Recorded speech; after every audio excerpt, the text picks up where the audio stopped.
창세기 18장 1절에서 15절까지 말씀을 한 절씩 교독하겠습니다. 여호와께서 마물의 상수리 숲을 근처에서 아브라함에게 나타나시니라. 오정 즈음에 그가 장막문에 앉았다가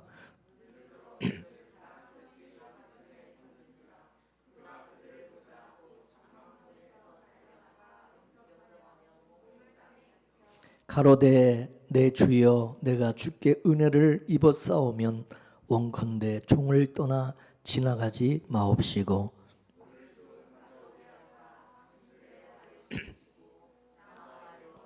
내가 떡을 조금 가져오리니 당신들의 마음을 쾌활케 하신 후에 지나가소서. 당신들이 종에게 오셨음이니이다. 그들이 가로되 내 말대로 그리하라.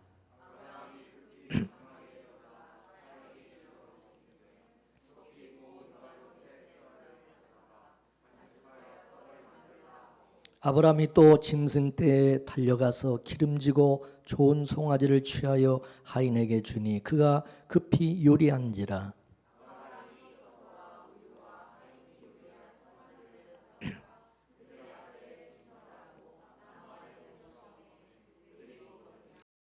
그들이 아브라함에게 이르되 내 아내 사라가 어디 있느냐? 대답하되 장막에 있나이다.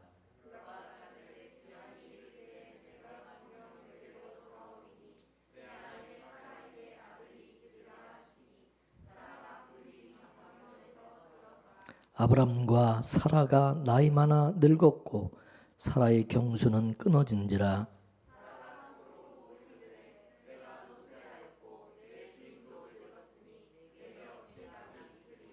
여호와께서 아브람에게 이르시되 사라가 왜 웃으며 이르기를 내가 늙었거늘 어떻게 아들을 낳으려 하느냐.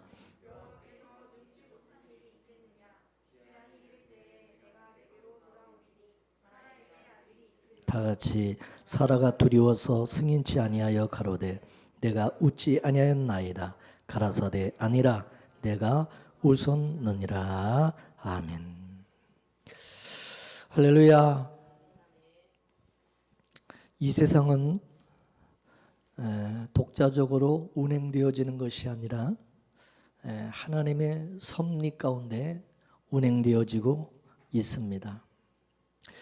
그것은 이 세상 자체가 하나님의 뜻에 의해서 창조가 되었기 때문입니다. 그래서 창세기 1장 1절에 그 창조라고 하는 그 말은요, 뭐뭇으로 말미암아 라고 하는 뜻을 담고 있습니다. 어떤 창조가 어떤 원인에 의한 결과라는 것이죠. 그 원인이 뭐냐면 바로 창세전 언약인 것입니다. 그래서 언약이 먼저고 창조가 나중인 것입니다. 모든 피조물들은 바로 이 언약을 위해서 창조가 되었다는 사실입니다. 만물 자체가 하나님의 언약에 의해서 창조되었고 또 그 언약을 위해서 존재하고 있다는 사실이죠. 따라서 하나님께서는 창세전에 약속하셨던 것들을 이 역사 속에서 풀어가시고 계신다는 거죠. 마치 화가가 머릿속에 있는 그림을 도화지에다가 그려내는 것과 같은 거예요. 그러니까 이 모든 것이 그냥 우연이 아니다, 자연적인 게 아니다. 다 하나님의 생각에서 하나님의 그 창세전의 언약에서 다 비롯된 나온 거다 이거예요. 믿습니까? 그렇다고 한다면 하나님께서 창세전에 계획하신 일, 하나님의 계획하신 그 중요한 일이 뭐냐 하면은 바로 그 아들의 피로서 자기 백성들을 죄에서 구원하시는 바로 그 일인 것입니다. 이거를 구약의 이스라엘 백성들을 통해서 이미 보여주셨습니다. 구약의 이스라엘의 구원의 이야기는 장차 신약에서 일어날 우리 성도들을 구원하시는 그 일을 전제라고 있는 겁니다. 그렇기 때문에 구약의 이스라엘의 그 구원의 이야기를 오늘 신약의 우리 성도들은 우리 구원의 이야기로, 그림자로 그렇게 우리는 그거를 바라봐야 되고 이해해야 되는 것입니다. 하나님은 구약의 이스라엘을 가지고 신약의 우리 성도들을 어떻게 구원하실 것인가에 대해서 보여주시고 말씀해 주신 거예요. 그래서 우리가 성경을, 구약 성경을 읽는 이유가 거기 있는 거예요. 우리하고 아무 관계가 없는 말씀이 아니다. 그게 그냥 구약의 이스라엘 백성들의 무슨 역사적인 얘기가 아니다. 이게. 오늘 우리에게 그 말씀이 다 그게 우리에게 적용되는 그게 말씀이다. 이게 믿습니까? 하나님께서 구약의 이스라엘 백성들에게 율법을 주셨어요. 그 율법을 가지고 이스라엘 백성들을 다 죄 아래 가두셨죠. 왜 죄 아래 가두셨느냐? 그래야 예수님이 오셔서 그들을 그 죄 가운데서 건져내시고 그들을 살려내시는 일을 하실 수가 있기 때문입니다. 그렇죠? 그래서 하나님께서 예수님을 보내시기 전에 누구를 먼저 보내셨느냐? 선지자, 곧 선지자들을 보내셨고 예수님 오시기 6개월 전에는 세례 요한을 먼저 보내셨어요. 그죠? 그래서 그 세례 요한이 이제 마지막 하나님의 선지자로, 구약의 선지자로서 율법과 선지자의 마칩니다. 그렇게 기록하고 있는 것입니다. 그러면 이 세례 요한이 하는 일이 뭐냐? 그거는 바로 율법과 같은 거예요. 알다시피 이 세례 요한은 예수님보다 6개월 전에 먼저 와서 무슨 일을 했습니까? 바로 주의 길을 예비하는 그 일을 했던 것이죠. 무슨 말이냐 하면 세례 요한이 예수님께서 일하실 수 있도록 그렇게 만든 겁니다. 그게 뭐냐면은 율법으로 이스라엘 백성들을 죄 가운데 가두는 것이고, 그리고 세례 요한이 물세례를 통해서 요단강에서 물세례를 주면서 그 물세례를 통해서 뭡니까? 죽이는 거예요. 죽이는 거. 물세례는 바로 뭡니까? 죽이는 거예요. 물에다 잠그는 것은 이거는 예수와 함께 죽는 거다. 죽이는 거. 할례와 같은 거라 그랬어요. 그죠? 그러니까 세례 요한은 뭡니까? 율법을 가지고 죽이는 일을 한 거예요. 죽이는 일을. 죽여놓고 그 다음에 누가? 예수님이 오셔서 뭐요? 전부 살리시는 거예요. 구원하시는 거예요. 믿습니까? 이게 순서다. 이게 순서. 그래서 예수님은 이 세상에 뭡니까? 죄와 사망 가운데 있는 백성들을 살려내기 위해서, 구원하기 위해서 오신 거예요. 그죠? 세례 요한이 물세례로 죽이는 것이라고 한다면 예수님은 성령의 세례로 살리는 일을 하시는 것이죠. 그러니까 세례 요한과 예수님은 뭐냐? 서로 없어서는 안 될 서로 뭐요? 짝이다. 이요. 짝. 파트너. 믿습니까? 그래서 세례 요한은 선민의식에 사로잡혀서 교만을 떨고 있던 유대인들에게 너희들 아브라함의 후손이라고 건방 떨지 말고 자랑하지 말라. 하나님께서 여기 있는 이 돌들을 가지고도 얼마든지 아브라함의 후손을 만들 수 있다. 그렇게 말했어요. 그러니까 혈통적인 근거를 가지고 선민이라고 그렇게 생각하지 말라. 그것입니다. 이 혈통의 근거로 선민 사상에 사로잡혀 있는 바로 그런 그 사고 그 자체가 그게 바로 육이고 죄라는 거죠. 돌멩이로도 아브라함의 후손을 만들 수 있다고 하는 것은 혈통 그거 자랑하지 말라는 것이죠. 왜냐? 하나님은 어떤 그런 혈통을 가지고 하나님이 구원하시는 것이 아니기 때문이라는 것입니다.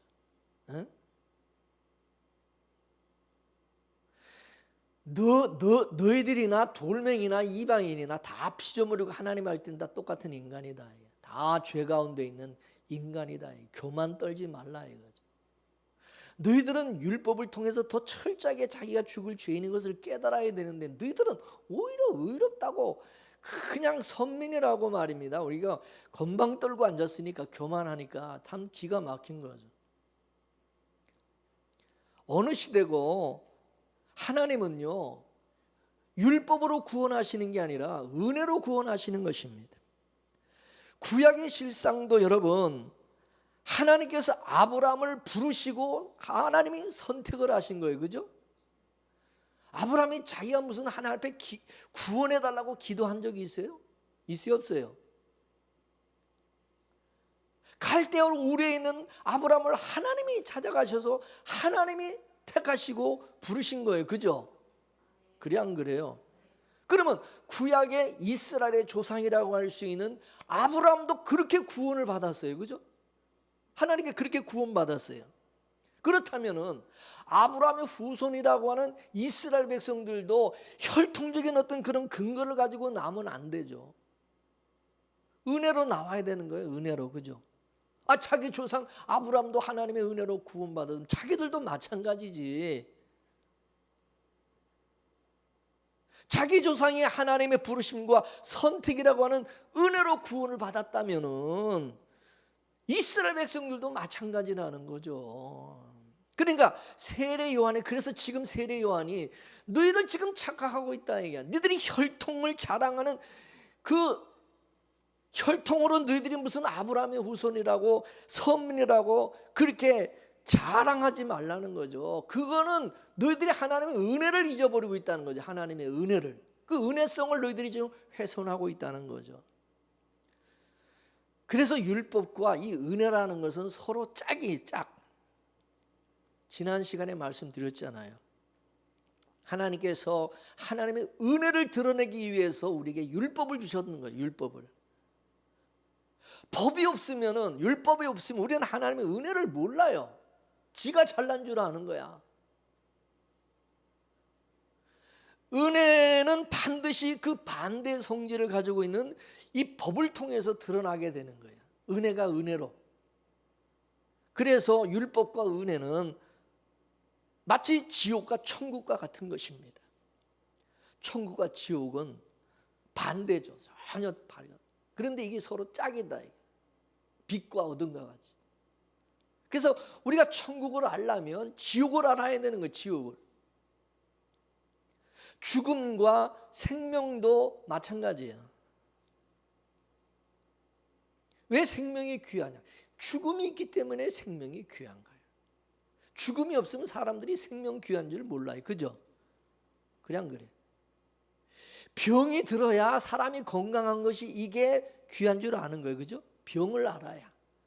아파보지 않은 사람은 이 건강이 얼마나 귀한 줄 모른다. 그거죠. 율법에서는 생명이 나오지 않습니다. 그 율법으로 절대 구원을 얻을 수 없어요. 율법으로 구원 얻을 인간은 아무도 없다고 그랬어요. 율법 아무리 지켜도 구원을 받을 수가 없다는 거죠. 왜? 그 율법 속에는 생명이 없기 때문입니다. 생명이라고 하는 것은 은혜 안에 있는 것입니다. 이 은혜는 누가 가지고 오냐? 예수 그리스도께서 몰고 오시는 거예요. 이 말은 바로 예수님께서만이 우리에게 생명을 주시는 것이다. 이게. 예수님이 바로 내가 곧 길이요 진리요 생명이라고 그랬어요. 할렐루야. 율법이 생명이 아니다 이거야. 그러니까 예수님께서 이스라엘 백성은 율법이 생명이라고 구원이라고 생각하는 그들에게 내가 곧 길이요 진리요 생명이라니까 이스라엘 백성들이 반발을 하는 거예요.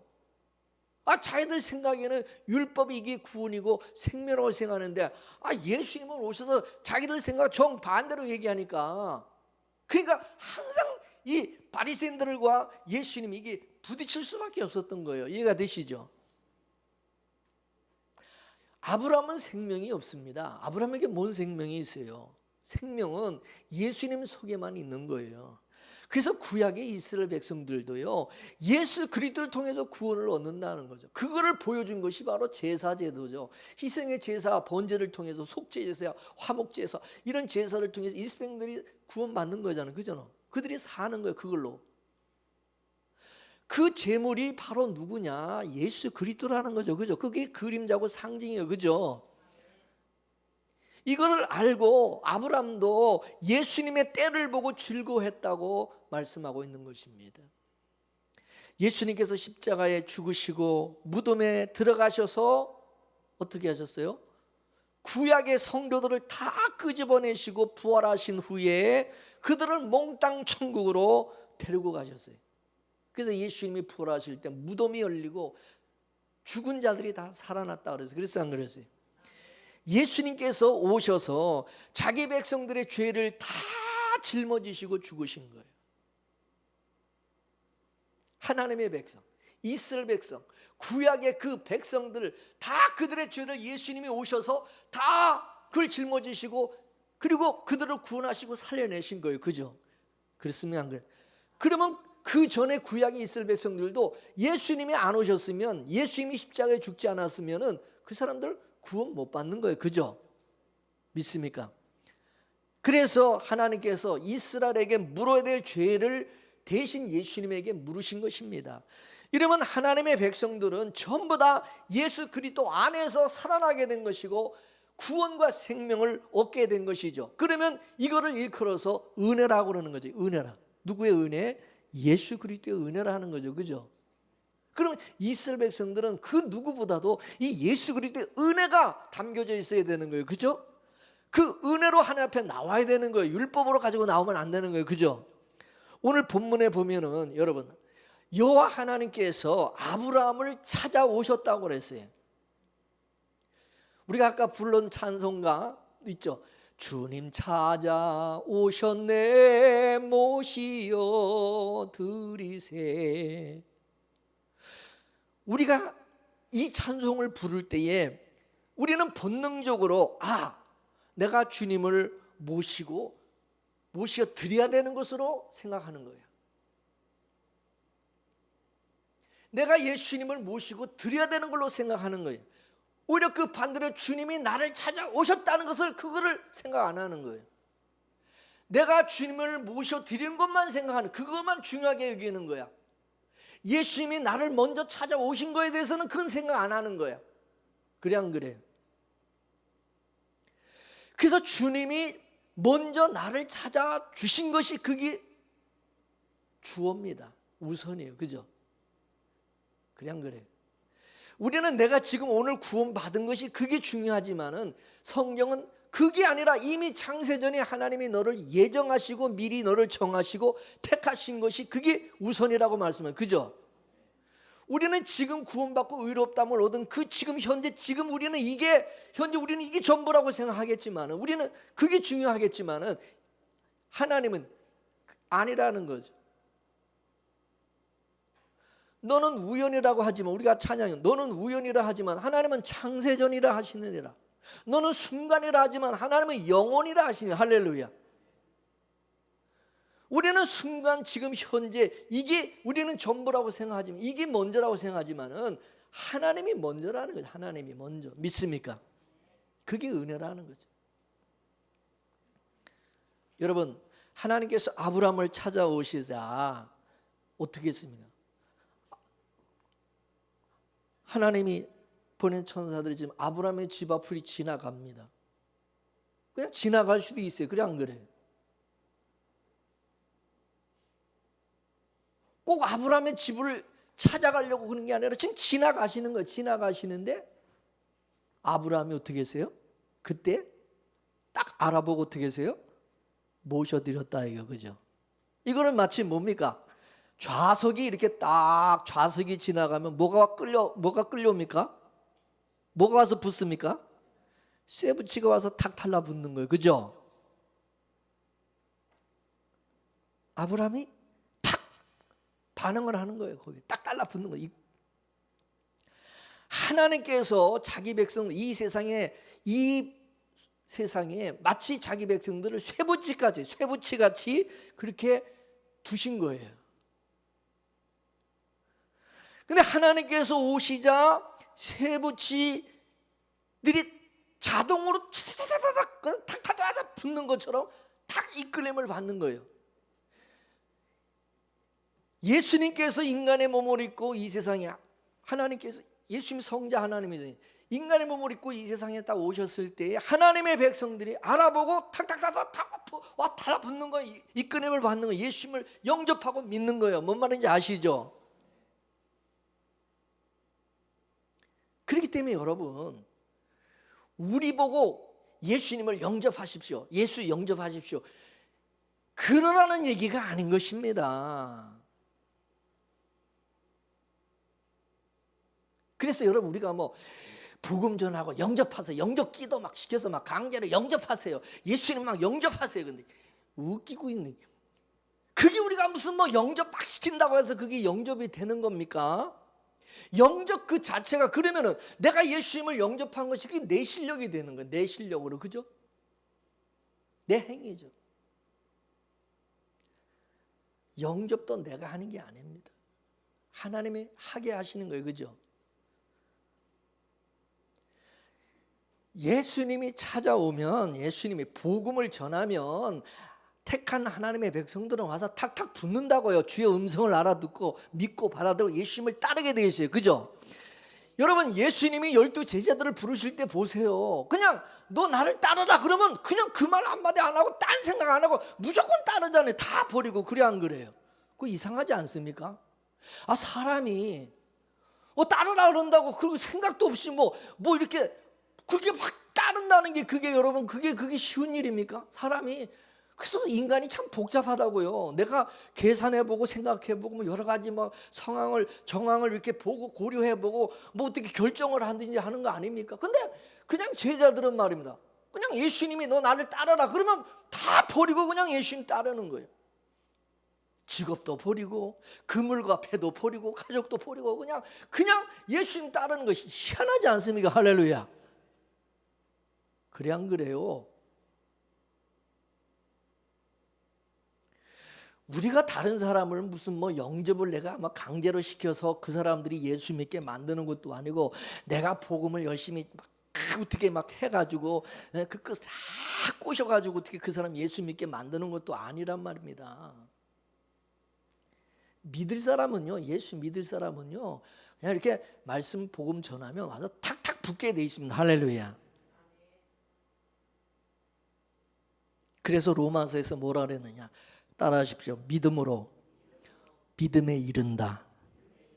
그 뭡니까? 하나님께서 우리에게 믿음을 주신 것은 바로 그 예수님을 알아보고 믿게 하기 위해서 믿음을 선물로 주신다는 거죠.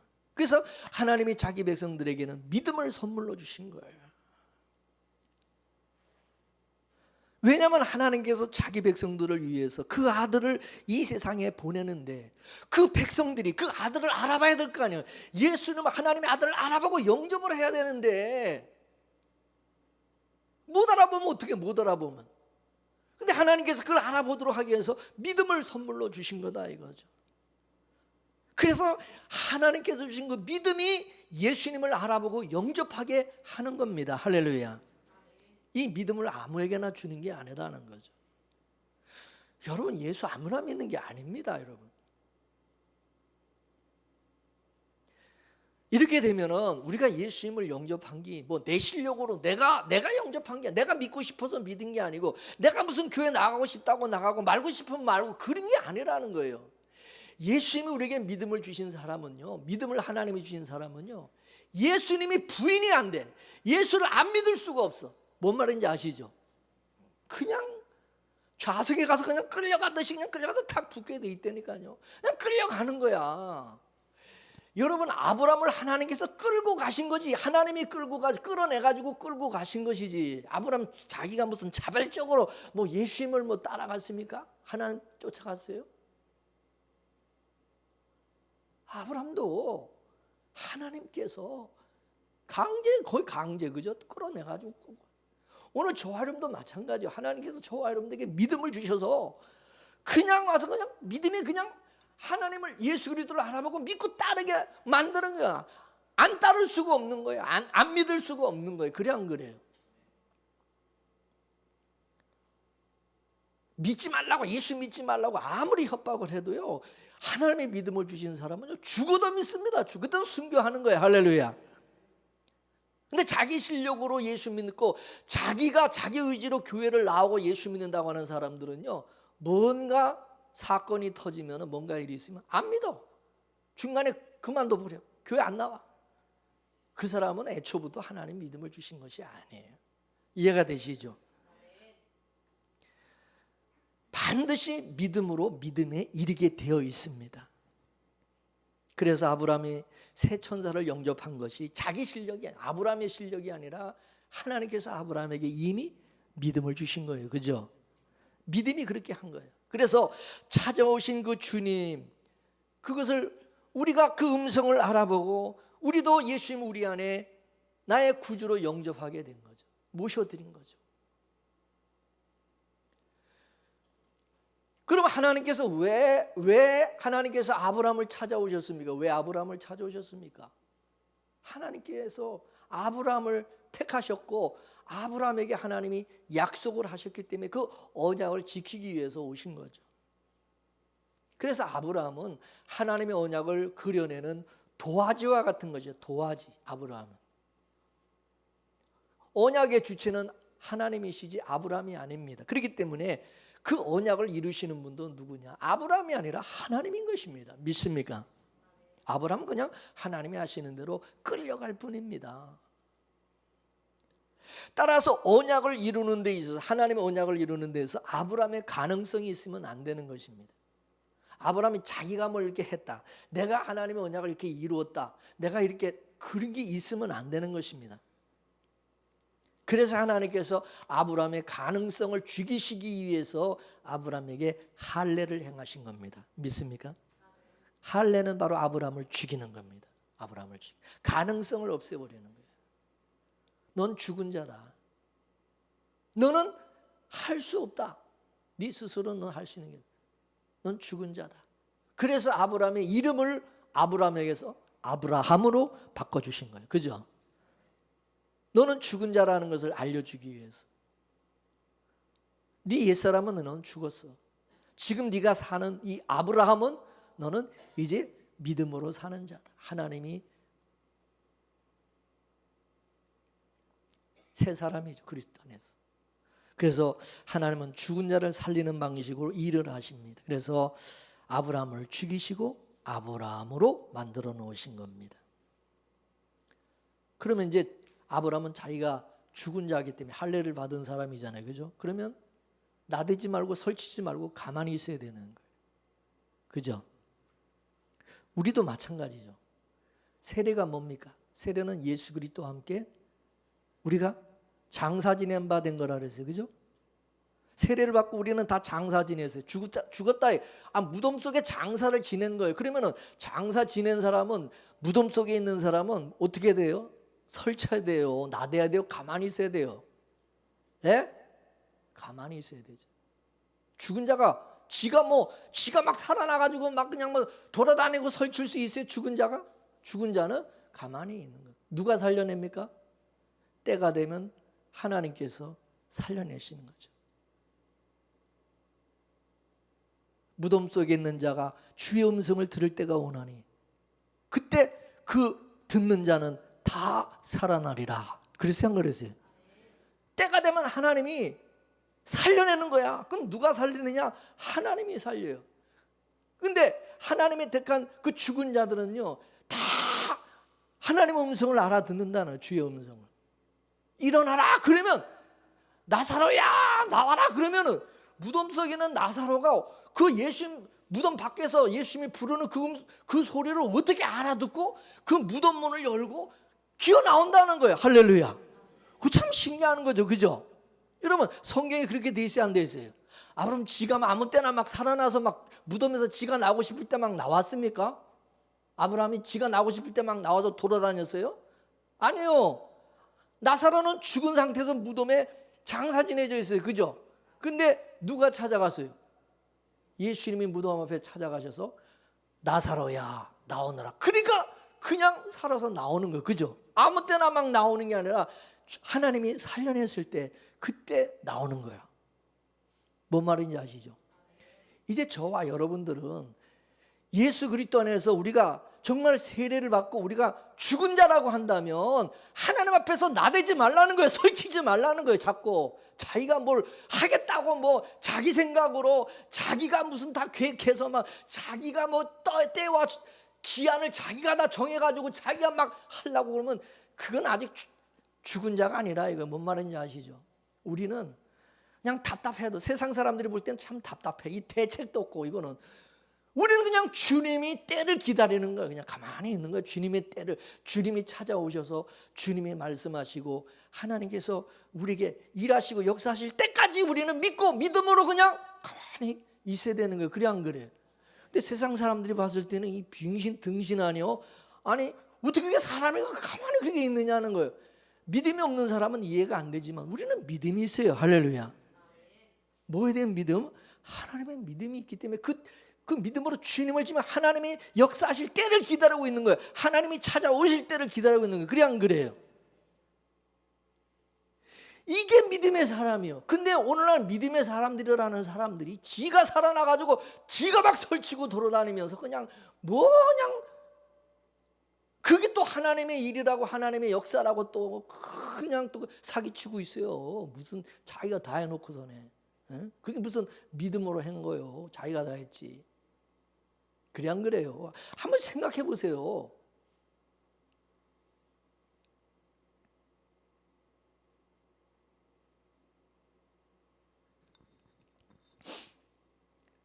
아브라함과 사라는요, 하나님께서 아들을 준다고 그럴 때 믿지도 않았어요. 비웃었어요. 그죠?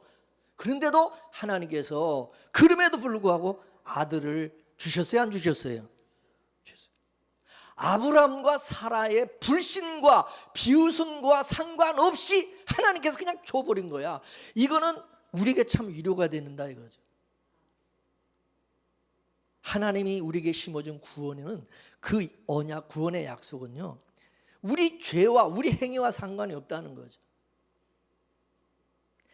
내가 안 믿으려고 그냥 아브라함과 사라처럼 그냥 하나님의 말씀을 비웃고 그냥 아이고 이거 여러분, 사도 바울도 사울이었을 때 얼마나 예수님을 조롱하고 예수 믿는 사람들을 비웃고, 그죠? 그 사람, 예수 믿는 사람들을 잡아다가 그냥 감옥에다 가두고 그러기 위해서 다메섹으로 가다가 그냥 느닷없이 그냥 하나님께 그냥 얻어맞아가지고 꼬꾸라져가지고 그 예수 믿게 된 게, 그죠? 아니 사울이 자기가 믿으려고 그래서 뭐 믿은 겁니까? 사울은 예수님을 믿을 의지도 없었어. 그래 안 그래요? 오히려 얼마나 예수 믿는 사람들에 대해서 반발을 가지고 반기를 가지고 있는 사람, 반감을 가지고 있어요. 그런데도 하나님께서 일방적으로 구원해 주신 거예요. 그죠? 참 놀랍지 않습니까? 그래서 사도 바울이 이게 은혜라는 거죠. 자기가 무슨 예수 믿으려고 무슨 다메섹에 간 것도 아니고, 왜 나 같은 사람을 정말 십자가의 왼수로 정말 교회를 핍박하고 예수 믿는 사람을 죽이고 그런 악당 같은 나를 왜 하나님께서 일방적으로 자기를 이렇게 불러주시고 구원해 주셨는지. 그죠? 좀 착하고 선한 사람을 하나님이 택하신 것도 아니고. 그러니까 여러분, 우리가 저 인간은 절대 예수 믿을 인간이 아니야, 저렇게 못돼 빠진 놈이 저런 사람이 어떻게 예수 믿어, 그런 생각을 가지면 돼요? 안 돼요? 안 돼요. 아주 그냥 극렬하게 아주 예수를 부인하고 극렬하게 아주 교회를 싫어하고 아주 예수 믿는 사람들 잡아먹으려고 그러는 사람도요, 어느 한순간에 하나님께서 탁 그냥 부르시면 팍 꺾여서 그냥 돌아오게 돼 있는 거예요. 그래 안 그래요? 그래 안 그래요?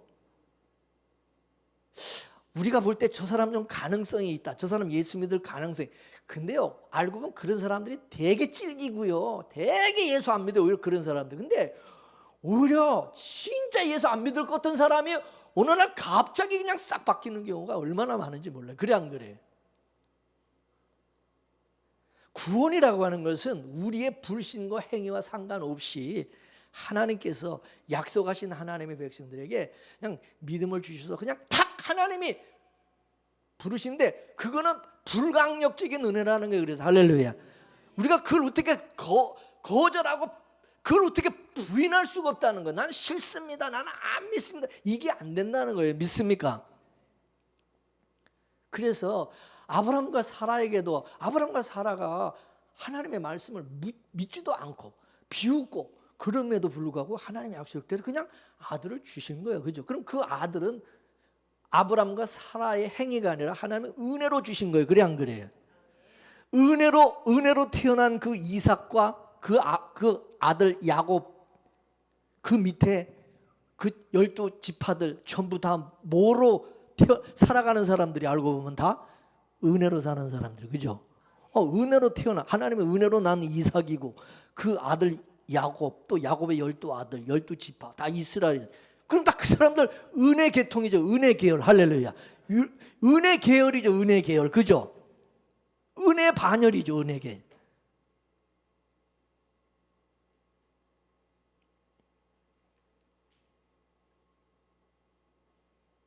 하나님께서 아브라함을 이름을 아브라함으로 이름을 바꾸셨어요. 그러면 아브라함의 뜻이 뭐냐면 열국의 아비라는 뜻이에요. 그죠? 열국의 아비. 열국이라는 수많은 나라의 조상, 아비라는 거예요. 이스라엘의 조상만이 아니라는 거죠.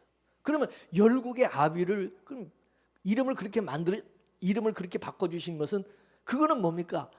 하나님께서 아브라함을 그렇게 만들어 주시겠다는 거죠. 그죠? 아브라함 보고 그렇게 대단한 얘기가 아니라 하나님께서 아브라함을 그렇게 만들어 주겠다. 내가 너를 간섭을 해서 너를 그런 사람으로 만드시겠다라고 하는 뜻이죠. 그래요, 안 그래요?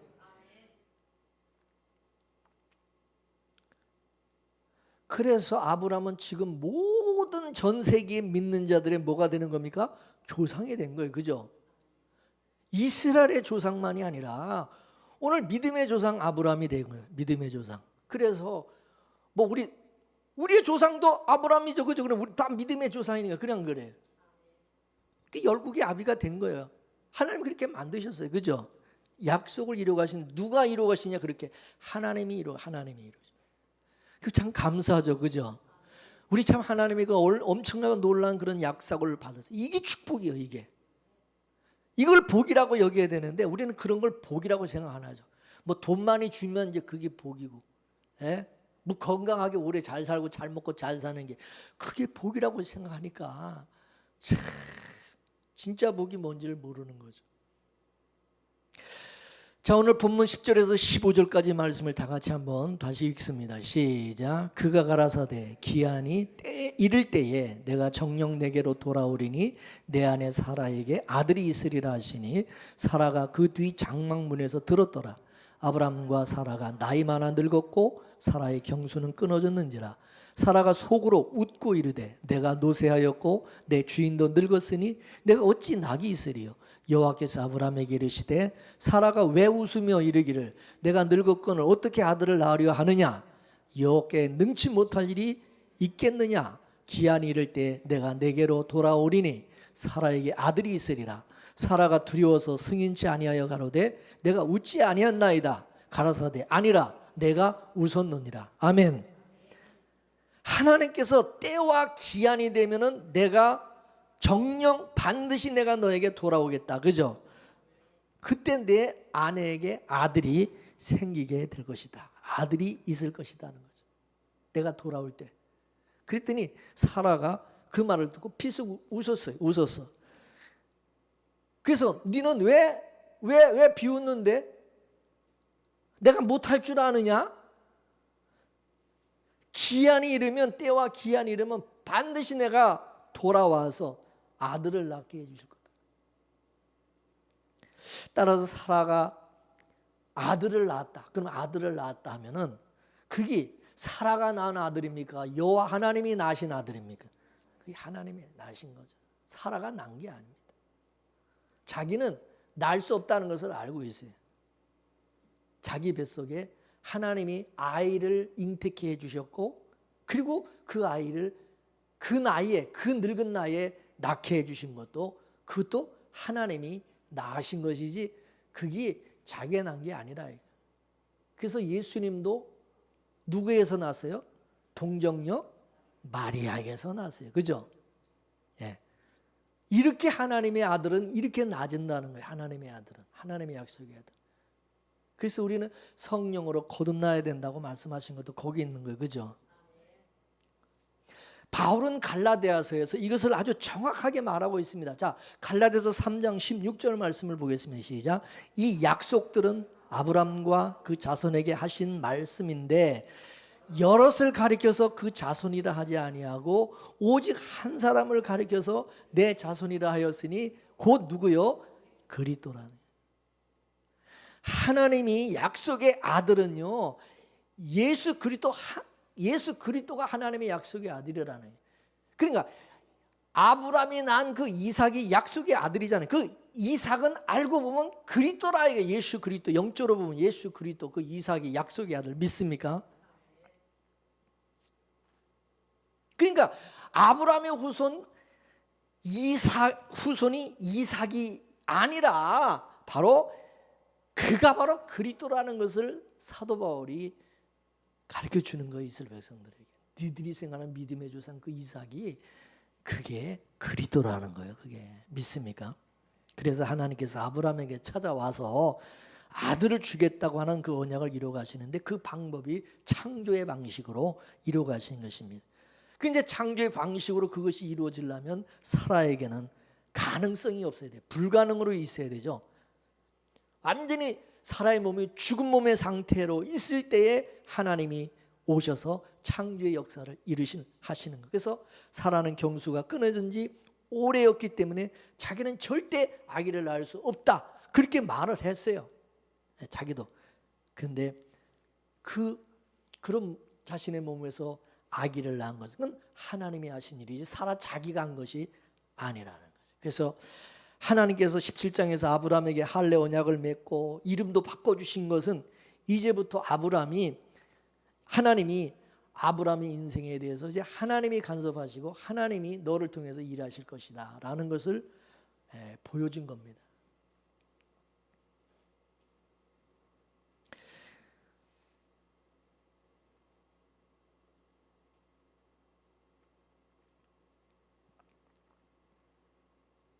근데 오늘 본문 말씀에 여러분 중요한 말씀이 있습니다.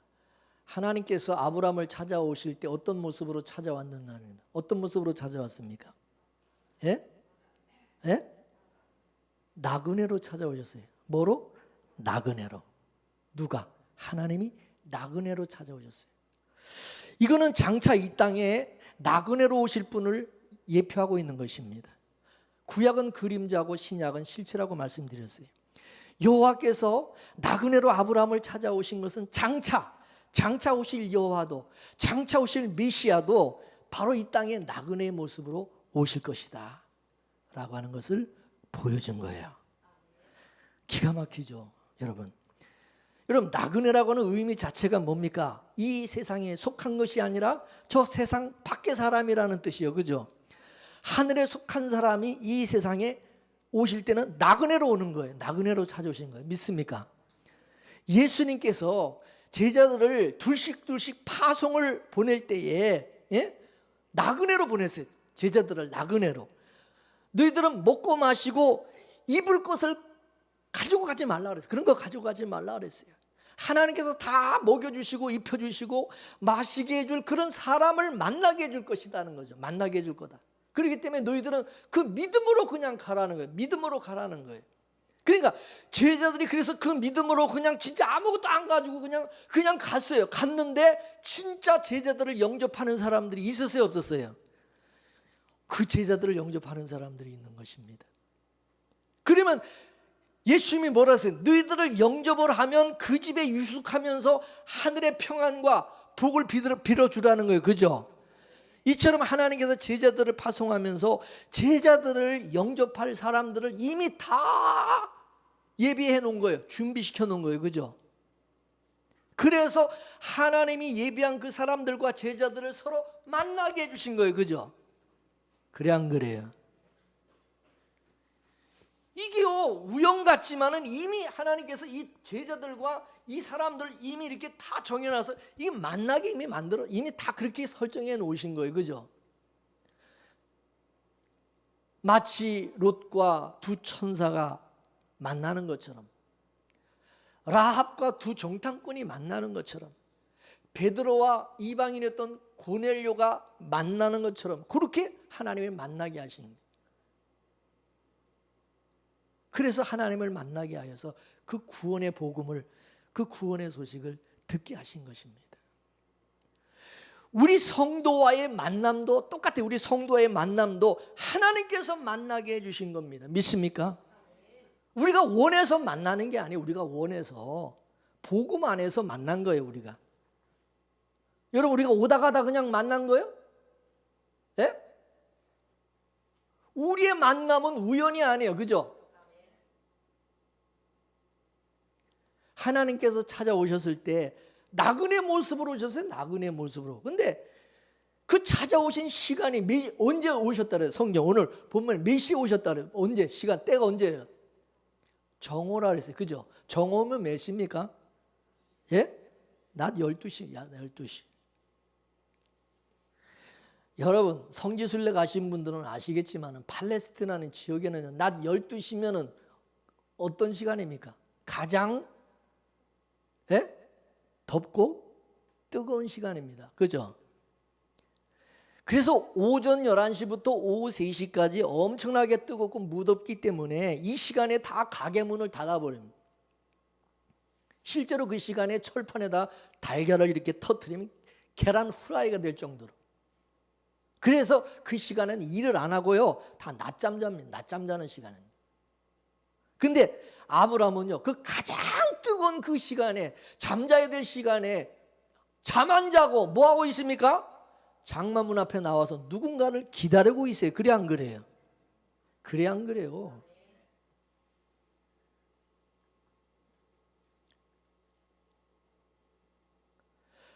바로 누군가를 지금 남들은 다 자고 있는데 깨어서, 잠자지 않고 깨어서 기다리고 있는 그 모습이 누구 모습이냐? 오늘 우리 성도들의 모습이다 이거. 그죠? 그래 안 그래요? 오실 메시아 재림의 주님을 우리는 깨어서 기다리고 있지 않습니까? 그래 안 그래요? 자, 데살로니가전서 5장 4절에서 8절까지 말씀을 보겠습니다. 시작. 형제들아, 너희는 어둠에 있지 아니하매 그날이 도적같이 너에게 임하지 못하리니 너희는 다 빛의 아들이요 낮의 아들이라.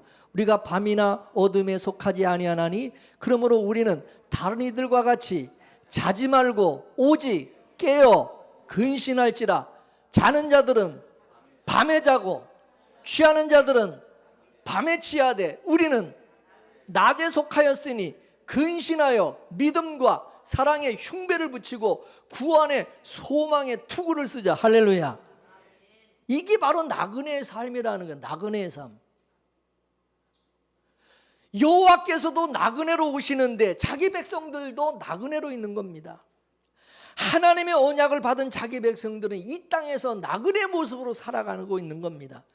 아브라함이 지금 장막문에 나와가지고 문에서 누군가를 기다리고 있는 그 자체가 아브라함 스스로가 자기가 이 땅에 정착한 자가 아니라 나그네라는 것을 상징적으로 보여주고 있는 것입니다. 이게 세상 사람과 다른 겁니다. 이게 믿음의 사람과 다른 모습이 바로 그거다. 이게 믿습니까? 히브리서 11장에서 보면은 아브라함이 말씀을 쫓아서 가나안 땅에 갔다고 그랬어요. 아브라함이 가나안 땅에 가면 거기 자기 땅이 있는 줄 알았어요. 자기 땅이. 근데 하나님께서 아브라함에게 야, 네 땅은 여기에 있는 게 아니라 저 하늘에 있다.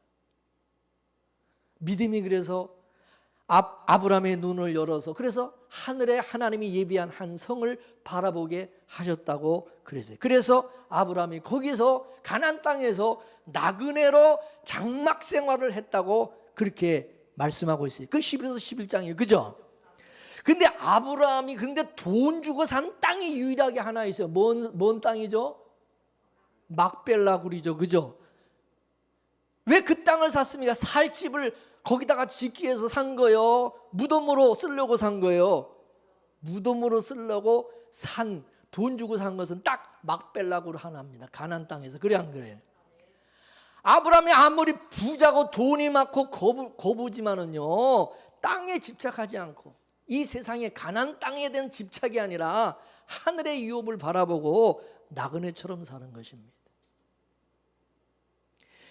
이 세상에서 나그네로 살아가는 성도는요, 아무리 돈이 많아도 이 세상에다가 그거를 그냥 쏟아보고 투자를 하는 게 아니라 저 하늘에다가 쌓아놓는, 우리 보화를 저 좀과 등록이 없는 하늘 창고에다가 쌓아놓는 자들이, 그게 나그네로 살아가는 성도의 모습이라고 예수님이 말씀했어요, 안 했어요?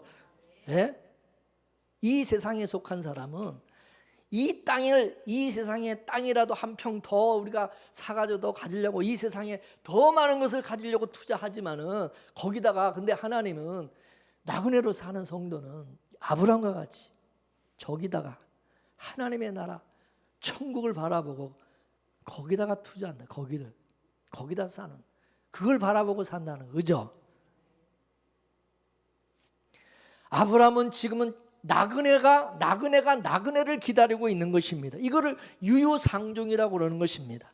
하나님께서 자기 백성들을 구원하실 메시아를, 이 땅에 예수님을 뭘로 보냈습니까? 나그네로 보내시. 예수님도 그래 안 그래요? 예수님이 이 세상에서 나그네로 살으셨어요. 그래 안 그래요?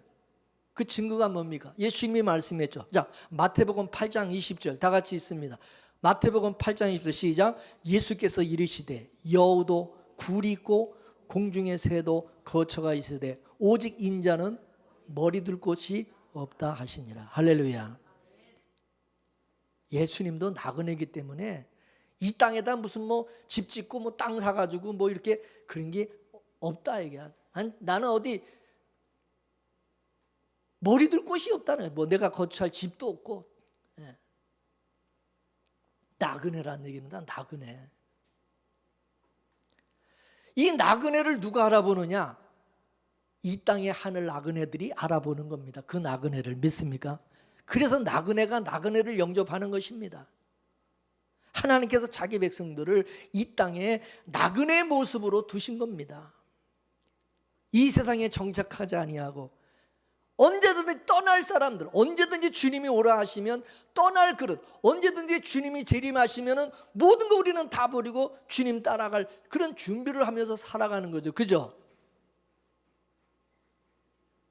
이건 우리가 원해서가 아니라 하나님께서 그렇게 간섭을 해 가신다는 거죠. 억지로 무슨 우리 보고 나그네로 살아라, 뭐 염세주의자처럼 살아라, 세상에서 뭐 운동해 가지고 그냥 모든 거 다 버리고 그냥 살아라, 그런 얘기가 아니라 가치관이 다르다는 거죠. 우리가 뭐를 중요하게 여기면서 사느냐, 뭐를 우리는 바라보고 사느냐, 그거죠. 그죠? 그러므로 우리가 이 세상에서 물질 문명을 누리면서 살아가되 항상 우리 마음은 나는 언제든지 떠나야 될 그런 사람이라는 것을 생각하고 살아야 된다는 거죠. 그죠? 오늘 밤이라도 하나님이 나를 부르시면은 언제든지 갈 수 있는 그런 마음의 자세를 가지고 살아야 된다는 거죠. 그죠? 이 세상은 내가 영원히 살 것이 아니라 내가 살아갈 곳은 따로 있다. 나에게 하나님이 주신 그 영원한 집은, 내 본향은 여기가 아니라 저 하늘의 기업이다. 이거를 항상 생각하면서 살라는 거죠. 이게 나그네의 삶이라는 거죠. 그죠? 그 모습이 바로 아브라함이 장막문에 앉아서 기다리는 나그네를 기다리는 그런 모습으로 나타나고 있는 것입니다. 장막을 쳐놓고 언제든지 오면 언제든지 장막 걷어가지고 그냥 언제든지 떠날 수, 쉽게 얼른 이렇게 떠날 수 있는 항상 그런 준비가 다 되는. 아브라함의 이 모습을 보면은 다른 사람들 다 잠자고 있는데 그 뜨거운 그 정오 시간에 아브라함만 깨어서 누군가를 기다리고 있는. 근데 저 앞에 보니까 나그네가 오는 거예요. 그냥 금방 알아보고 또 쫓아가가지고 강권해서 자기 집으로 모시고 왔다 그랬어요. 그죠? 그냥 지나가려는데 제발 우리 집에 들어오라고 모셔서 발 씻을 물도 드리고 고기도 잡고 떡도 해서 드렸다고 그랬어요. 그죠? 문자적으로 보면은 아브라함이 영접한 것처럼 보이지만, 그러나 영적으로 보면 그 반대죠. 그죠? 하나님께서 창세기 17장에서 자기 가능성을, 아브라함의 가능성을 없애기 위해서 할례를 행했다고 그랬어요. 죽여버렸다는 거죠. 그건 아브라함의 가능성이 없는 거예요. 그러면 따라서 아브라함이 지금 나그네를 영접한 것도 아브라함의 실력에 자기가 그 그런 게 아니라 하나님께서 하신 일이라는 거죠. 그죠?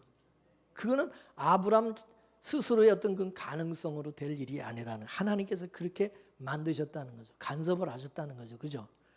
아, 남들 잠잘 때 다 잠자고 싶지, 나도 그냥 쉬고 싶고 그러지, 그 시간에 그렇게 깨어서 기다리는 그 자체가 이상한 거 아닙니까? 할렐루야. 그게 은혜라는 거죠. 데살로니가후서 3장 1절에서 5절까지 말씀 다 같이 보겠습니다. 시작. 정말로 형제들아, 너희는 우리를 위하여 기도하기를 주의 말씀이 너희 가운데서와 같이 다름질하여 영광스럽게 되고, 또한 우리를 무리하고 악한 사람들에게서 건지옵소서 하라. 믿음은 모든 사람의 것이 아님이니라. 주는 미쁘사 너희를 굳게 하시고 악한 자에게서 지키시리라. 너에게 대하여는 우리의 명한 것을 너희가 행하고 또 행할 줄을 우리가 주 안에서 확신하노니, 주께서 너희 마음을 인도하여 하나님의 사랑과 그리스도의 인내에 들어가게 하시기를 원하노라. 할렐루야. 여기 보면 주의 말씀이 우리 안에서 다름질을 한다고 그랬어요. 우리 안에서 이 말씀이. 그럼 하나님께서 자기 백성들 속에다가 말씀을 주어서 그 말씀이 우리 속에서 일을 한다, 그 말이에요. 할렐루야. 무슨 일을 하냐면 말씀이 육신이 되어 오신 그분을 만나게 하시고 예수님을 믿게 한다는 거죠. 낙원에로 오신 그분을 알아보고 그걸 믿고 영접하게 만든다는 겁니다. 그게 말씀이 다름질한다는 그런 뜻입니다. 하나님의 말씀이 우리 안에 떨어지면 그 말씀은 죽은 것이 아니라 이 생명에 대해서 살아 움직인다는 거죠. 이게 아브라함에게 이 땅에서 나그네가 하늘의 나그네를 기다리는 그런 모습으로 나타나고 있는 것입니다. 산 자는 반드시 밥을 찾게 되어 있는 것처럼 하나님의 은혜를 맛본 사람들은요, 반드시 그 은혜를 사모하는 모습으로 여러분 나타나게 되어 있어요. 그것이 바로 말씀이 다름질을 한다는 뜻입니다. 하나님께서 자기 백성들에게 은혜를 주세요. 그러면 그 은혜가 우리로 하여금 하나님의 은혜를 자꾸 더 사모하면서 쫓아가게 만듭니다. 은혜가 은혜를 사모하도록 선순환을 일으키는 것입니다. 여러분, 우리가 지금 이 자리에 온 것이 이게 바로 그 은혜가 우리를 강건한 거예요. 우리가 하나님의 은혜를 맛봤기 때문에 그 은혜를 또 사모하고 그 은혜를 또 사모하는 거죠. 그죠?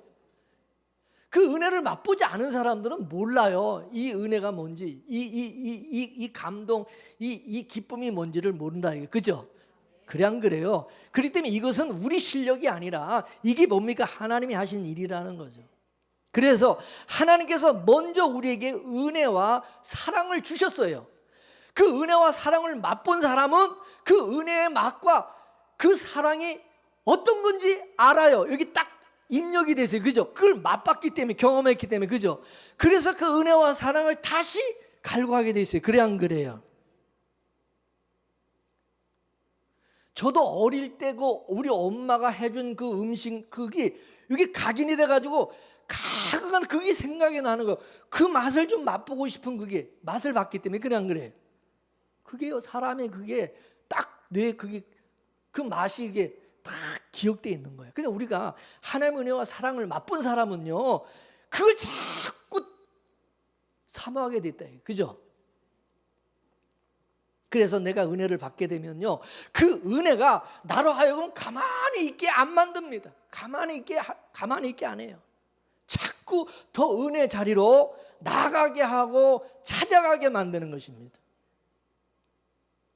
여러분, 교회 안에서도 은혜를 받지 않은 사람들은, 은혜를 모르는 사람들은 게을러요. 은혜 받은 사람들은 굉장히 열심히 해요. 왜? 은혜를 갈망하기 때문에. 그 은혜 자리를 자꾸 갈망하고 더 사모하고 나오게 돼 있어요. 그래 안 그래요? 은혜 자리를 찾아가요. 아무리 멀어도 찾아간다 이거. 그래 안 그래요? 옛날에 시골에서 여러분 부흥회를 하면, 우리 교회에서 부흥회하는 것도 아니고 푹 흘리는, 저희들은 양화리 시골이거든요. 양화리라고, 양화리 교회가, 상곡의 교회가 있는데, 제천 시내에서 교회에서 부흥회한다면 세상에 그 시골 촌구석에서 걸어서 그 몇 10km가 넘는 데를 부흥회 간다고 찬양한다고, 우리 교회도 아닌데 은혜 받으러 얼마나 많이 쫓아다니고 은혜 자리를 찾아가는 거예요. 옆에 교회에서 부흥회한다면, 지금은 안 그러지만 옛날만 하더라도 그 은혜 받으려고 얼마나 그 은혜 사모하고 그런데 쫓아다니는지 뭐. 은혜를 이미 경험한 사람, 하나님의 은혜와 사랑을 경험한 사람들은요 가만히 못 있습니다. 자꾸 그걸 사모하게 돼 있어요. 갈망하게 돼 있어요. 사모하게 돼 있어요. 의에 줄이고 목마른 자는 복이 있나니 저가 배부를 것이며. 할렐루야. 그게 복이다 이게. 그런 게 우리가 복음을 듣는 것도 마찬가지입니다. 하나님께서 우리의 눈과 귀를 열어주셔서 복음이 들려지게 해주셨기 때문에 이 복음의 맛을 알기 때문에 찾아가는 거, 그 복음을 자꾸 듣고 들어도 지겹지가 않은 거지. 그래 안 그래요? 여러분 맛집 찾아다니 안 찾아다녀? 맛집 찾아다닙니까 안 합니까? 이 젊은 사람들 먼 데 있는 맛집까지 그냥 검색을 해가지고 그 먼 데를 찾아가가지고 기어코 가서 그거 사 먹고 사오고 그러죠. 그런 것입니다. 그런 거예요. 사람은 그 맛집을 찾아다니듯이 복음이 증거되는 곳을 찾아가게 돼 있어요. 그래 안 그래요? 하나님께서 복음을 들을 수 있는 귀를 열어주셨기 때문에 복음이 전해지는 곳을 가게 돼 있어요. 그걸 사모하게 돼 있는 거예요, 여러분. 근데 여러분, 병든 사람 앞에 아무리 진주성찬을 차려놔 보세요. 거들떠보지도 않습니다. 안 쳐다봐요. 먹으려고 하지도 않습니다. 하나님의 은혜는 은혜를 받은 자가 알아보는 거예요. 믿습니까? 그래서 믿음이 병들면 제일 먼저 나타나는 게 뭐냐면 교회를 등한시해, 예배를 등한시합니다. 예배 드릴 마음이 없어져. 교회 안 나와. 믿음과 교회 생활은 비례할까요? 반비례할까요? 여러분 대답해 보세요. 믿음과 교회 생활이 비례합니까? 반비례합니까? 하나님 은혜를 주시면 주실수록 교회하고 멀어집니까? 가까워집니까? 말씀을 사모하게 해서요 자꾸 멀어지게 해서요. 한번 생각해 보세요. 속지 마세요. 증거, 자기 안에 그런 증거를 보고 말씀하세요. 믿음이 건강한 사람이 어떻게 교회 생활을 멀리합니까? 병든 사람이나 멀리하고 밥 먹기 싫어서 제발 좀 먹어라 잔소리 해가지고 그냥 입 벌려가지고 그냥 한 숟갈이라도 또 넣어주려고 그러면 지가 무슨 뭐 유세다 되는 것처럼 먹어주는 것처럼 또 그러잖아요. 그죠? 병든 사람 자기가 무슨 먹어주는 것처럼 그 비싼 거 돈 주고 보약 사다가 주면은 좀 제발 좀 잘 처먹으면 얼마나 좋아. 그것도 안 먹으려고 그러고 막 승경질 나죠. 똑같은 거야. 교인들도 병 들으면요 교회를 안 나와. 나와라 안 나와. 징그러울 정도로 그냥 예배고 뭐 나발이고 없어. 그냥 주일날 한번 나오는 것도 힘들어 죽겠는데 뭐 또 맨날 나가. 관심 없어. 병든 거야. 그거 알아야지. 진단을 할 줄 알아야지. 진단을. 그게 자기가 무슨 건강한 줄 알고 있다네. 은혜를 받은 사람 은혜를 자꾸 사모하고 더 은혜 속으로 더 많이. 그래서 하나님은 있는 자는 더, 없는 자는 있는 것까지 뺏어버린다 그랬어요. 그래서 안 그랬어요? 하나님은 구하는 자에게 더 주시는 거, 사모하는 자에게. 그러니까 이게 빈익빈 부익부야. 은혜는요 그거를 맛본 사람은 더 많은 하나님 은혜를 주시고, 잘 먹으니까 자꾸 주는 거야. 자꾸 더 많이 주는 거지. 아니까 그걸 자꾸 사모하니까 자꾸 사모하는 사람에게 주시지.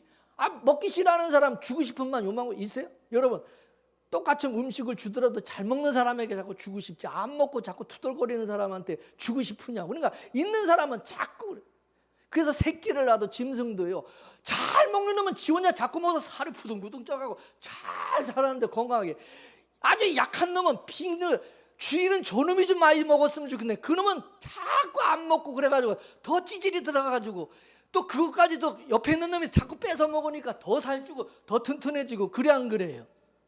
그래 안 그래요? 이 속상하지. 데살로니가서 우리 다 같이 3장 5절 말씀을 보겠습니다.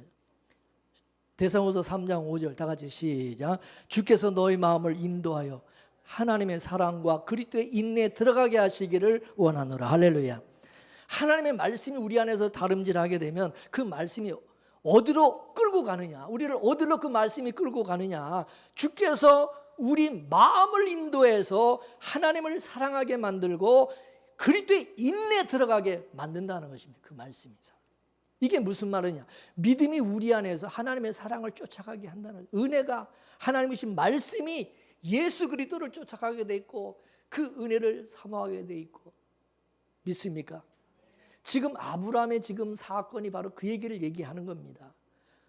아브라함이 천사를 영접한 것은 아브라함의 실력이 아니라 이미 아브라함의 마음속에 은혜가 있는 거예요. 그죠? 그 은혜가 있었기 때문에 아브라함으로 하여금 그 정오에도 사모하면서 그 정오에 낮잠 안 자고 장막문에 앉아가지고 기다리고 있는 거예요. 그걸 사모하고 있는. 그게 사모하는 모습이죠. 그죠? 그리고 여호와의 천사를 보고 그냥 그걸 알아보고 강건해서 자기 집으로 그냥 모셔 들여가지고 대접을 하는 것입니다.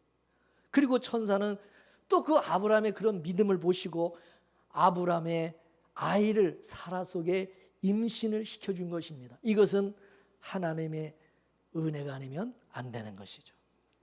오늘 본문을 보시면 이 사건이 아브라함이나 사라의 실력으로 하지 않았다는 것이 드러나고 있습니다.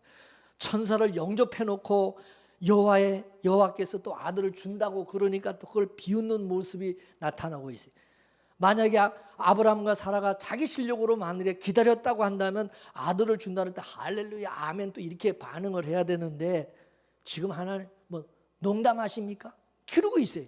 그러면서 하나님께서 아들을 주셨다는 것은 그들이 안 믿고 비웃었어도 하나님께서 일을 하셨다는 거죠. 그래서 아브라함이 여호와를 찾아간 것도 아니고 하나님께서 여호와를 찾아가셨고 아브라함에게 약속한 것을 하나님께서 또 이루어 주시고 아들을 주셨고 아브라함이 말씀을 믿지 않았어도 불신했어도 그래도 하나님께서 또 은혜를 주시고 복을 주셨어요. 그래서 중요한 말씀이 뭐냐면 중요한 게 뭐냐? 따라서 하나님은 아무나 찾아가는 게 아니라 약속한 사람에게만 찾아간다. 신약식으로 말하면 하나님은 아무나 구원하시고 아무나 찾아가는 것이 아니라 아무나 하나님이 부르시는 것이 아니라 뭐요? 하나님께서 구원해 주시겠다고 약속한 사람만 찾아가시는 거예요. 믿습니까? 그래서 로마서 8장 30절 다 같이 읽겠습니다. 로마 시작.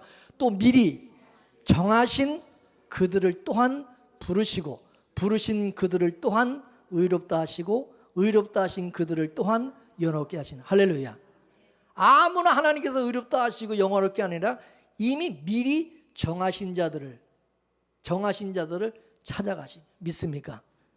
그래서 하나님을 일컬어서 거짓말을 할 수가 없고 한 번 약속하신 것은 반드시 지키시는 하나님이라는 거죠. 따라서 하나님은 자신이 말씀하시고 입으로 뱉어난 그 말씀과 약속은 반드시 지키시는 하나님이라는 거죠. 우리가 어떻게 하든 우리가 어떻게 반응하든 말든 하나님께서 딱 찍었으면 하나님이 찜했으면 그냥 하나님이 일방적으로 그렇게 하나님 몰아가시고 이뤄 가신다는 거예요. 그죠? 참 그래서 감사한 거예요. 우리는 참 연약하고 부족한데 하나님께서 우리를 그렇게 이끄시니까 감사하죠. 그죠? 따라서 저와 여러분 모두 하나님이 주신 믿음으로 은혜로 하나님의 언약과 그 주 예수 그리스도를 믿고 영접하게 하시고 그 언약을 또 믿는 자에게 반드시 하나님께서 이루시는 그 은혜가 함께하기를 주의 이름으로 축원합니다.